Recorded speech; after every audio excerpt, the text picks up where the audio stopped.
bonjour, mon nom est Pierre Morin.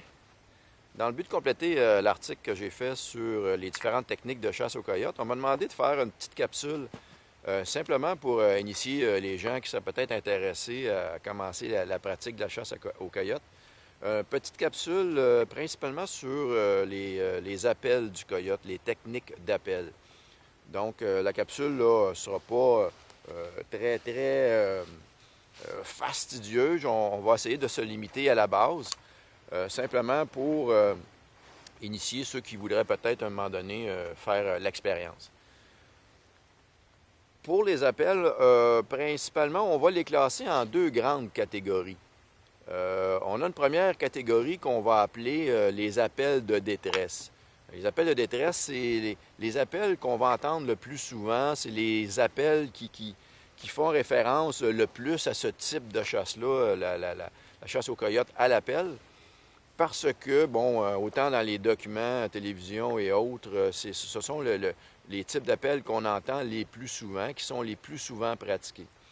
Donc, le genre d'appel qu'on effectue à ce moment-là, bien, le type d'appel nous l'explique. Ce sont des appels de détresse, principalement qui vont imiter, ça pourrait être un lapin, ça pourrait être un lièvre, ça pourrait être n'importe quel animal, un renard ou ça pourrait être même un raton laveur, mais ça sera une bête qui est en détresse, une bête qui agonise.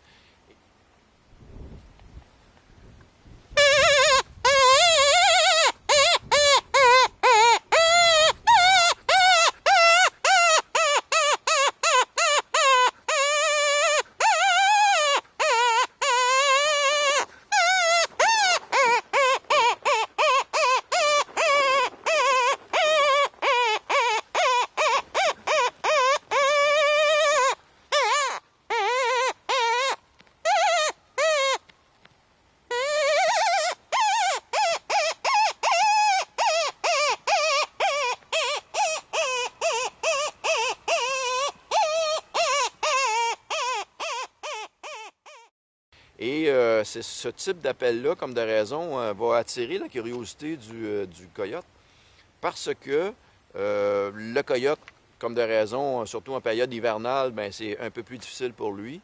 Le coyote, souvent, aura faim et ce qu'il entend dans ça, ce qu'il voit dans ça, c'est l'opportunité d'un appât facile, d'un repas facile.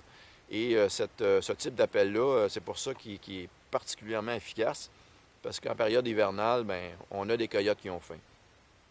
C'est sûr, si on est dans un milieu où les coyotes ont plusieurs carcasses encore dans le bois, en forêt, parce qu'on est trop près du mois de décembre, début décembre, fin de la chasse aux chevreuils, à ce moment-là, les chevreuils ont beaucoup d'appât, ont beaucoup de nourriture dans le bois, parce que, bon, il y a des bêtes blessées qui ne sont pas retrouvées.